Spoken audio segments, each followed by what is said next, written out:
So when I was 10 or so, my dad really splurged and got me a Tyco Blaster, which is not this, but it's a two-wheel drive car that's probably maybe 2 inches longer than this one here, and it ran on a battery pack. This one, you just jam a bunch of double A's under it. But anyway, that was fun for about 3 years, and then I broke it, as you do, and my dad got me an actual kit. So I had to build an RC car. And fun thing about that is you get to choose components and such. And that was great for another 3 years until bad decisions led me to get rid of it for another car, which promptly broke. And I was left with no car and a bunch of electronics. And then at some sort of liquidator shop, I found one of these with no remote, which was fortuitous because I had a remote and electronics. This is exactly the same car, by the way. And what I did was jam a bunch of old electronics in it.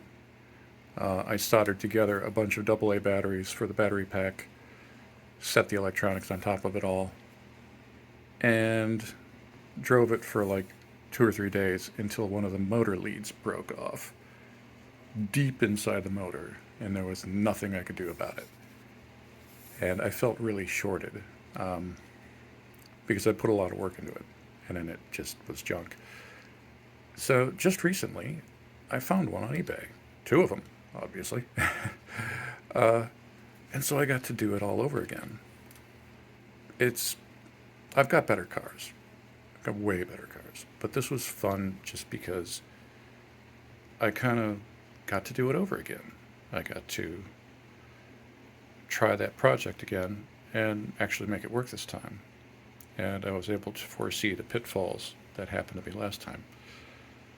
So, yeah, there it is. The story behind this weird little car. Okay, so the Tyco Turbo 4.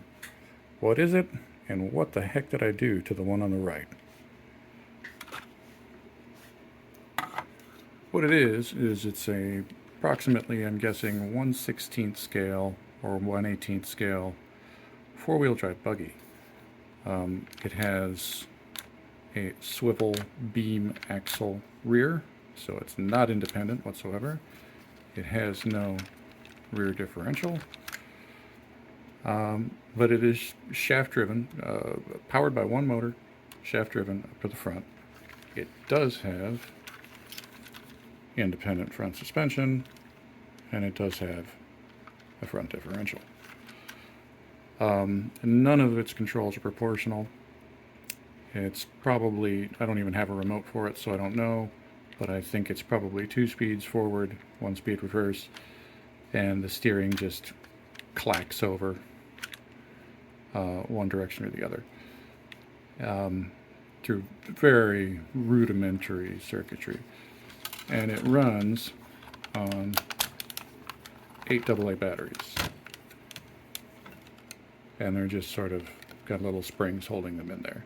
Pretty basic stuff, just like your TV remote or something like that. And as you can kind of see over here, the tires have absolutely had it. They're probably 30 plus years old by now. And the fronts actually aren't too bad, but the rears have just, they're gone. So, this one was in even worse condition. And I managed to find tires for it. They're for a Team Losi Mini T 2.0 made by Proline. The tires are. And I did a lot of cutting. So the battery cover is completely replaced, and I glued in a 0.5 mm thick piece of carbon fiber. And I cut the tops of the battery boxes off. As you can see here, they're quite tall because there's actually 2 layers of AA's in there. There's 8 AA's jammed in this thing. It's quite heavy with all those batteries in it. This is the little 2-cell lithium polymer battery right there. this was running on 9.6 volts. This is running on 7.4 now, so it's technically shouldn't be that much, shouldn't be faster at all, but because it's so light, it may surprise you. Fully proportional everything. It's basically an infinite number of speeds, forward and reverse, and steering is also proportional, so you get as much steering as as far as you twist the wheel, that's how far the steering goes. And that's kind of it. I just took it apart, greased it up a little bit, and cut away a bunch of stuff so I could fit the new equipment. And without the body especially, it is quite light.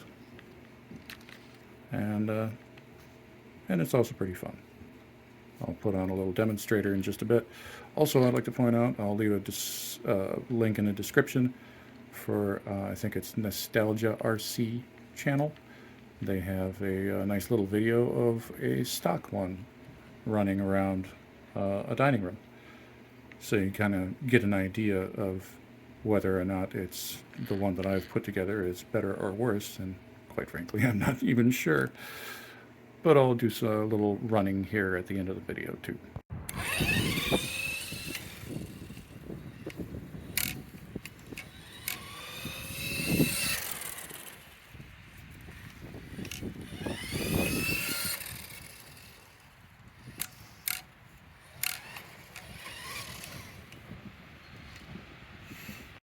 Should also mention it has a 2-speed gearbox.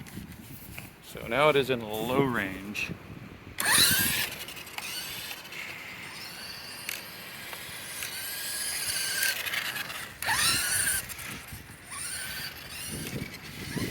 Outdoors here it looks really slow, but indoors it jumps.